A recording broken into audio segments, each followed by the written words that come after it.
who got what.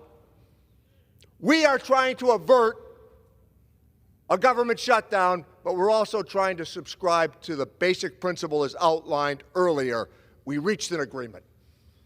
It was honorable. It came to the aid of everything you've asked for. And then you walk away from it? What about your word going forward here? What about the currency that I noted a moment ago?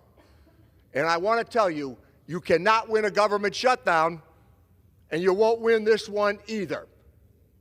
We need to return to the original agreement and stick with it. The last word here I'm going to offer is this. It's expired. The Speaker of the House needed to keep his word on this legislation. The gentleman's time. The gentleman will suspend. The gentlewoman from Connecticut reserves. The chair would remind my colleagues to direct comments to the chair. The gentleman from Oklahoma is recognized. Thank you very much, Mr. Speaker. Mr. Speaker, I yield to my good friend, the gentlewoman from Florida, Ms. Luna, for 2 minutes. The gentlewoman from Florida is recognized for 2 minutes. Mr. Speaker, I've never actually voted for a CR, but I'm here today because I realize that the plan that's on the table currently to keep our government open, but also the promise from the only president in my lifetime who's ever followed through on all of his campaign promises to the American people. Excuse me, I'm not done talking. Give me the same respect we give you guys. The House will come to order. My colleagues are reminded the gentlewoman has the floor. She has the right to be heard. The gentlewoman has the right to be heard, and the gentlewoman would be reminded to direct her comments to the chair. The gentlewoman from Florida is recognized. From the only president in my lifetime who's fulfilled all of his campaign promises to the American people, has promised to cut hundreds of billions of dollars in reconciliation. You want to talk about shutting down the government. The deal that was negotiated was largely rejected by the American people, which, to Speaker Johnson's credit, pulled it from the floor, which is why we are here today. The deal on the table will keep the government open for the American people, and if you guys so choose to shut it down, it will be on you, but not the Republican Party. We will not be going back to the table. This deal stands as it is, so let you go back home on Christmas and explain to your people why you shut down the government, because we won't be doing it. The House. Furthermore, Mr. Speaker.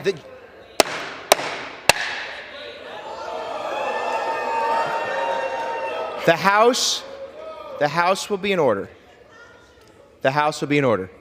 The gentlewoman is reminded to direct her comments to the chair. My colleagues are reminded to yield the floor to the gentlewoman from Florida. Furthermore, Mr. Speaker, the former bill had items in it to include random pandemic policies, biocontaminant research that were not in the best interest of the American people. So the deal on the table is as is. You either vote for or you vote for the shutdown, but it will be not on the Republican Party, but on Democrats as it stands. Mr. Speaker, I yield my time. Gentlewoman yields. My colleagues, the chair acknowledges the emotion and passion behind all arguments. Please, the House will be in order. The gentleman from Oklahoma reserves. The gentleman from Oklahoma reserves. The gentlewoman from Connecticut is recognized. A deal is a deal. I yield 3 minutes to the gentleman from New Jersey, the distinguished ranking member of the Energy and Commerce Committee, Mr. Pallone. The gentleman is recognized. Thank you, Mr. Speaker. Have the Republicans forgotten that they're in the majority? The bill that was supposed to come up was posted and negotiated by the Republican Speaker. He posted it. He negotiated it. And you know that the bill that you're bringing up instead tonight will not pass. We will leave here tonight. This bill will not pass. And so you are the ones that are creating the shutdown. You have the power to decide what bills come to the floor. You are putting a bill on this floor that you know will not pass and will lead to a Republican shutdown. It's on you because you have the majority. Now, I want to talk about this other bill that was supposed to come up and that you refused to bring up. This bill was negotiated because we realized, for one, in our committee, the Energy and Commerce Committee, that people were suffering, right? They were suffering from high drug prices because of pharmaceutical benefit plans, PBMs, right? And so we put in the bill on a bipartisan basis a way of trying to bring prices down with PBM reform. We knew that consumers are being screwed all over the place, right?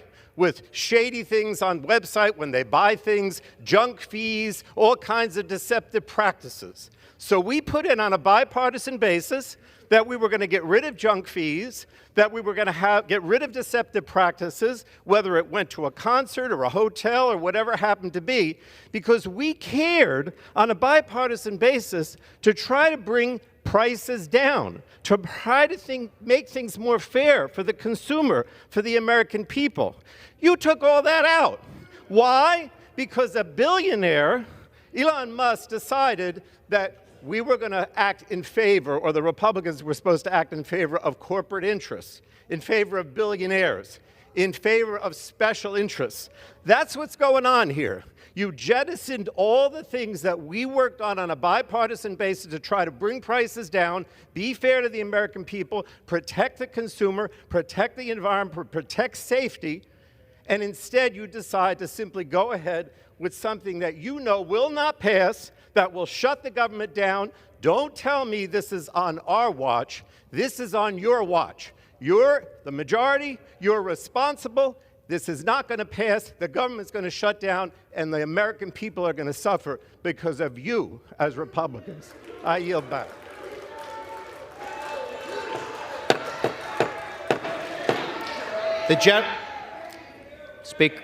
Colleagues are reminded to direct their comments to the chair. The gentlewoman from Connecticut reserves. The gentleman from Oklahoma is recognized. Thank you very much, Mr. Speaker. You know, we've had a lot of talk about what's not in this bill. Maybe we ought to talk a little bit about what's in this bill. It keeps the government open, which my friends say they want to do, and I think they're sincere in that. This does that. It provides relief to people in the various disaster areas around the country at an amount that they agree to, and we agree to, and we share that in common. It provides aid for farmers who've suffered through several years of droughts and disaster and a systemic crisis that, as my friend from Missouri mentioned, is costing us farms. It extends important health care provisions into the next year. There's nothing in here you're against. There's not a single thing in this bill that you oppose. So if you can't vote for what you're for, please don't lecture us about what, if I had this and this and this, I'd vote for it. You vote no, you're voting to shut down the government.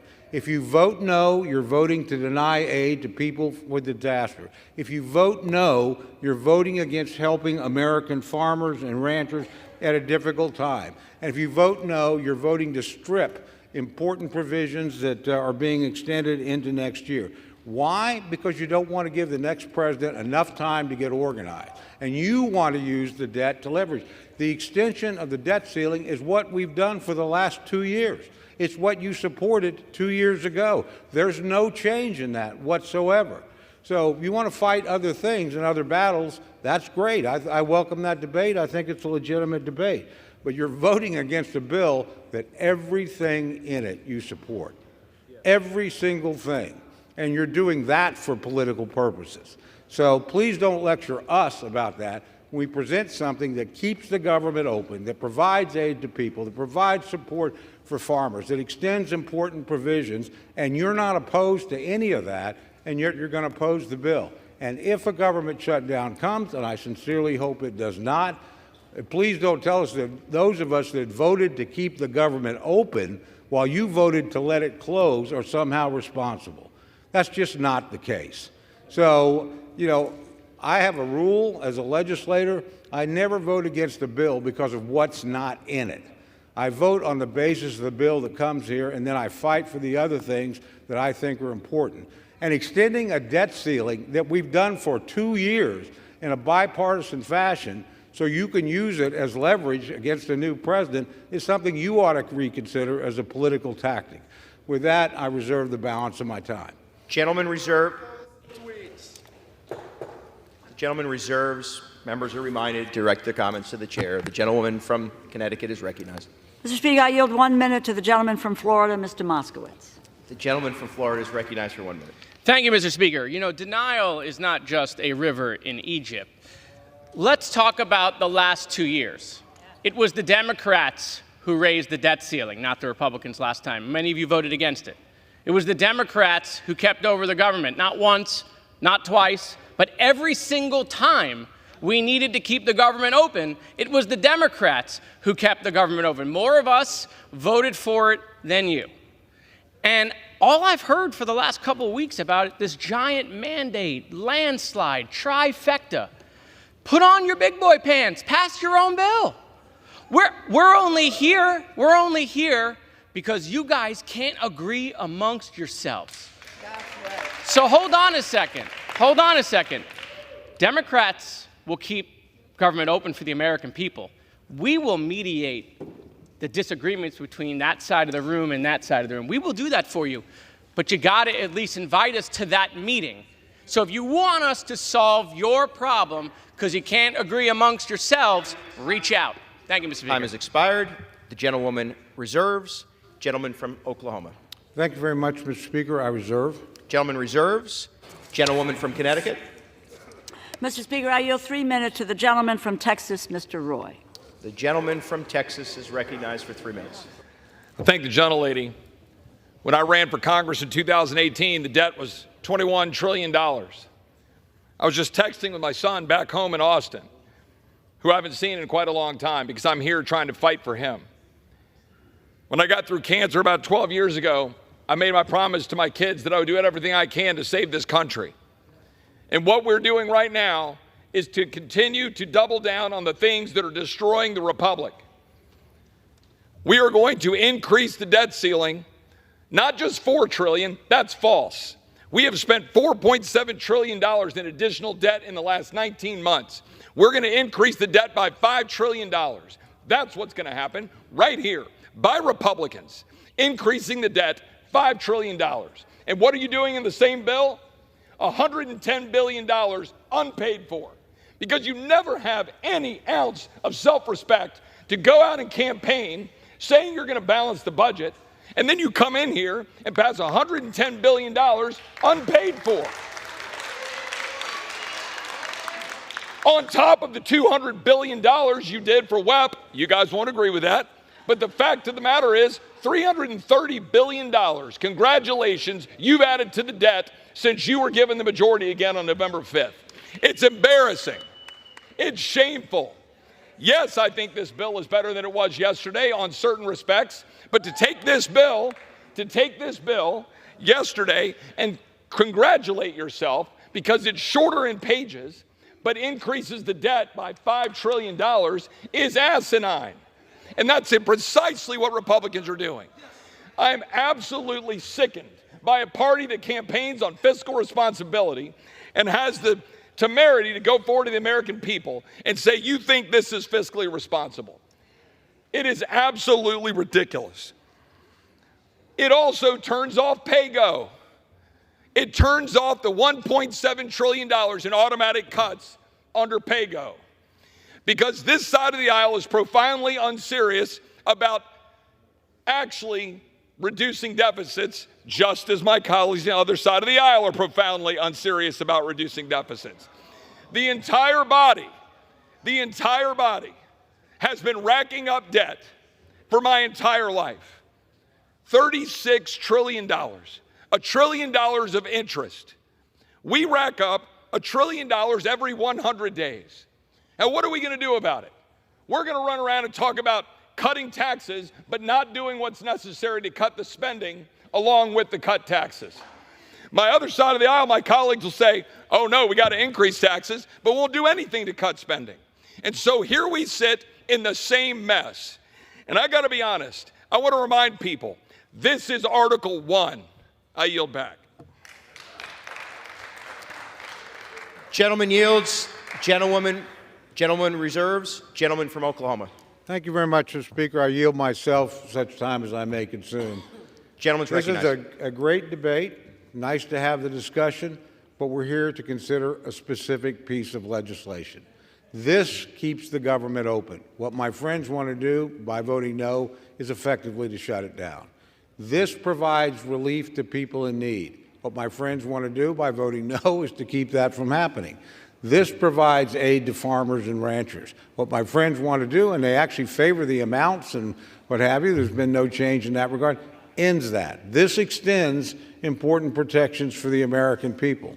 So if a bill's got something in it and you support everything that's in it, and we continue the debt ceiling that we've had the last 2 years, then I'm mystified as to how you can go home and explain that, as I wanted to keep the government open, so I voted to shut it down. It's amazing to me. With that, I reserve the balance of my time. Gentleman reserves. Gentlewoman from Connecticut. Mr. Speaker, I am prepared to close. Gentlewoman reserves. The gentleman from Oklahoma. I still have speakers, Mr. Speaker. The gentleman is recognized. Thank you very much, Mr. Speaker. I yield 1 minute to my very good friend from Ohio, the distinguished chairman of the Judiciary Committee, Mr. Jordan. Gentleman's recognized. I thank the gentleman for yielding. Mr. Speaker, this bill is real simple. This bill helps the people who grow our food. Right. This bill helps people who were devastated by hurricanes this past fall. Right. And this bill funds the government at levels the Democrats agreed to. Right. To keep the government open over the holidays. Why the Democrats are opposed to this, I have no idea. I have no idea. So let's vote yes and spend at the levels everyone agreed to. And then in 3 months, we can have the debate and figure out where we're going from there. But this is a yes vote. I yield back. Gentleman yields. Gentleman reserves. Gentlewoman's recognized. I yield. Gentleman reserves.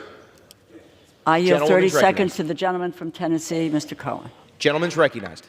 Thank you.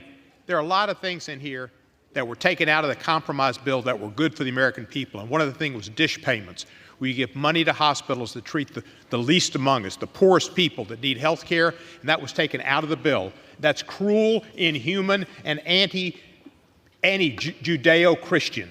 And that's one of the main reasons why I oppose this bill, because the hospitals that take care of those people are doing God's work, and they need to be given the monies they've been given in the past, a 1-year extension, and you took that out. That's wrong. I oppose the bill. Thank you. Gentleman yields. Gentlewoman reserves. Yes. Gentleman from Oklahoma. Thank you very much, Mr. Speaker. I yield 1 minute to the distinguished gentleman, my good friend from New York, Mr. Lawler. Gentleman from New York is recognized. Thank you, Mr. Chairman. Mr. Speaker, we are approaching Christmas and Hanukkah. And Americans all across this country care about this debate. They care about the specifics. But what they won't understand is when you vote no to continue funding the government to provide the services that they rely on. This is a clean CR. If you don't like it because it doesn't have a whole list of ornaments on the Christmas tree, I'm sorry.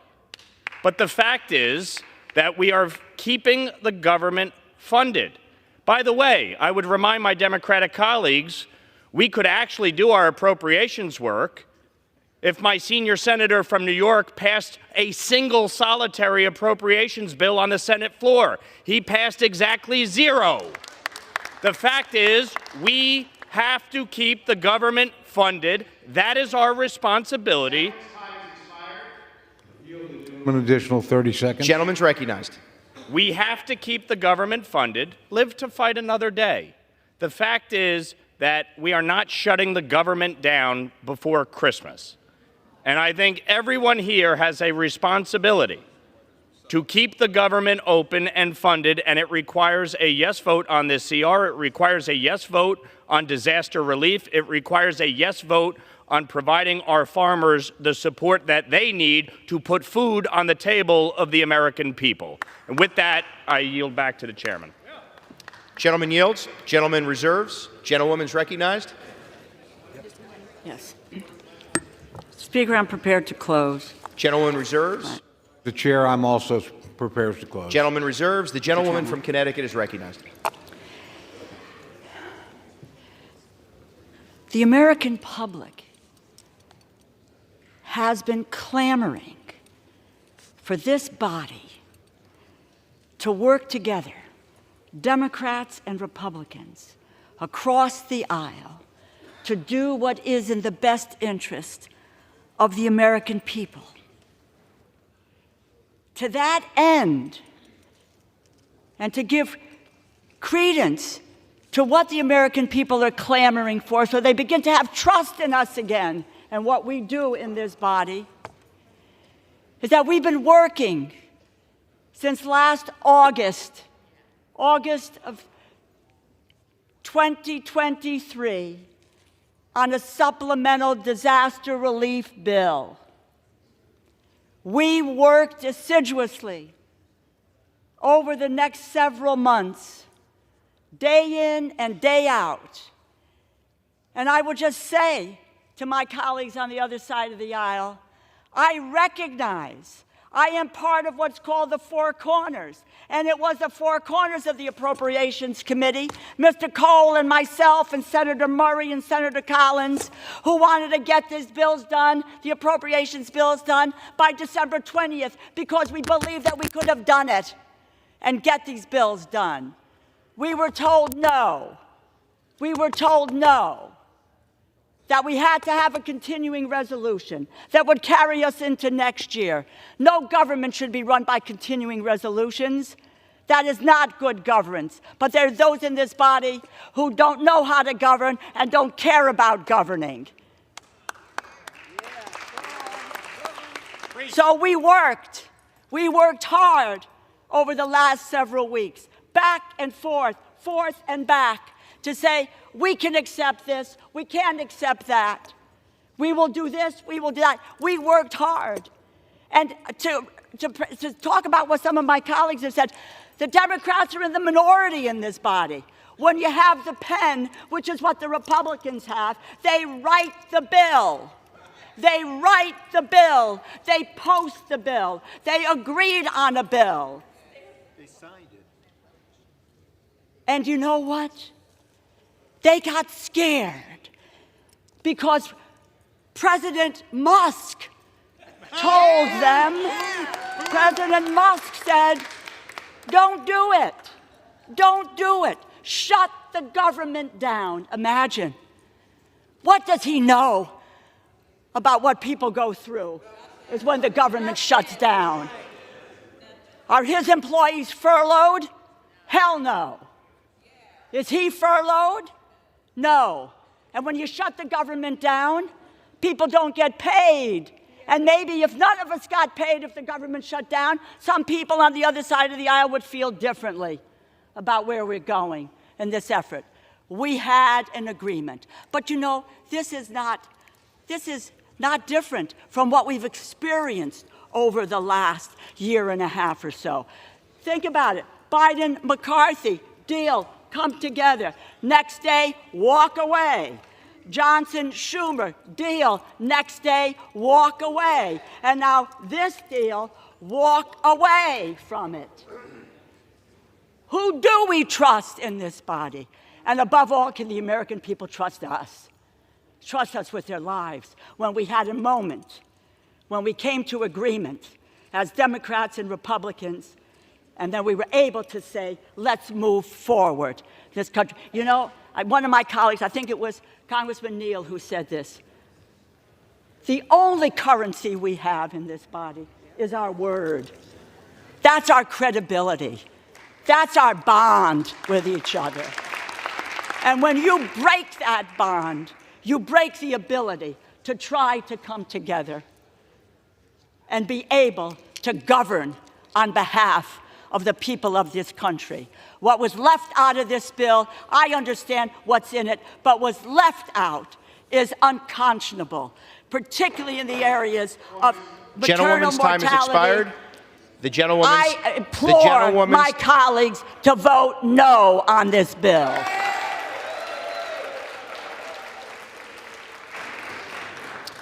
The gentlewoman yields. The gentleman from Oklahoma is recognized. Mr. Speaker, may I inquire how much time I have left?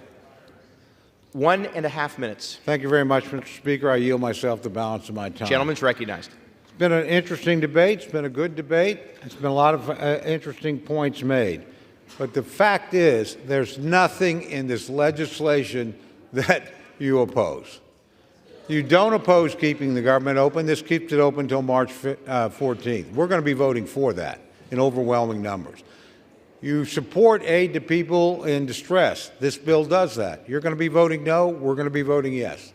We think the rural economy is in crisis. There's important aid in here for it. Aid, you support it. We're going to be voting for it. You're going to be voting against it. That's just the facts. You consider legislation one piece at a time. There's not a single thing in here that you oppose, except maybe the debt limit extension, which is the same debt limit extension you supported 2 years ago. So I urge my colleagues to vote yes and keep the government open, help people in need, help the rural economy, and let us move forward with our work. With that, Mr. Speaker, I urge passage of the bill and yield back. Gentleman yields. The question is, will the House suspend the rules and pass the bill, H.R. 10515? Those in favor say aye. Aye. Those opposed say no. No.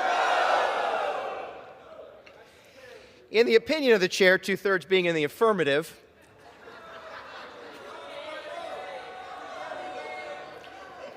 for what purpose does the gentlewoman from Connecticut seek recognition? Guess what? I request a recorded vote. Does the gentlewoman ask? And nays. With great surprise, the yeas and nays are requested. Those favoring a vote by the yeas and nays will rise. A sufficient number having risen, the yeas and nays are ordered. Members will record their votes by electronic device. This is a 15-minute vote.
On this vote, the yeas are 174, the nays are 235, one voting present, two-thirds not being in the affirmative. The rules are not suspended and the bill is not passed.